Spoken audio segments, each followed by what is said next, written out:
നമ്മളൊക്കെ അതായത് നമ്മളൊക്കെ ഡെലിവറി കഴിഞ്ഞതിന് ശേഷമുള്ള ആഫ്റ്റർ ഡെലിവറി കെയർ ഇല്ലേ, പ്രസവരക്ഷ കാര്യങ്ങളൊക്കെ, അത് നമ്മുടെ കേരളത്തിൽ അല്ലെങ്കിൽ ഇന്ത്യയിൽ യൂഷ്വലി കുറെ കൂടുതലാണ്.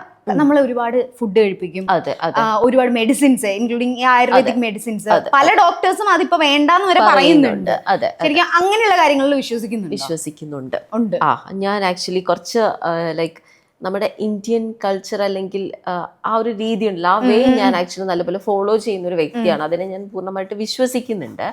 സോ ഈ പറയുന്ന ഓരോ കാര്യങ്ങൾക്കും അതിൻ്റെതായിട്ടുള്ള റീസൺസ് ഉണ്ടെന്ന് ഞാൻ വിശ്വസിക്കുന്നു. ഇപ്പം പെൺകുട്ടികൾ പ്രായമാകുന്ന ടൈമിന് നമുക്ക് ഈ മഞ്ഞൾ കുറുക്കിത്തരും, അതുപോലെ കരിവേപ്പില, ഞാനിതൊക്കെ കഴിച്ചിട്ടുണ്ട്. ഇതൊക്കെ തരുന്നതിന്റെ റീസൺ നമ്മുടെ ഗർഭപാത്രം ഭയങ്കര സ്ട്രോങ് ആകാൻ വേണ്ടിയിട്ടാണ്. ആൻഡ് ബോഡിയിൽ അൺവാണ്ടഡ് ആയിട്ടുള്ള ഇതൊന്നും വരാൻ പാടില്ല എന്ന് വിചാരിച്ചിട്ടാണ് നമുക്ക് ഇതൊക്കെ തരുന്നത്.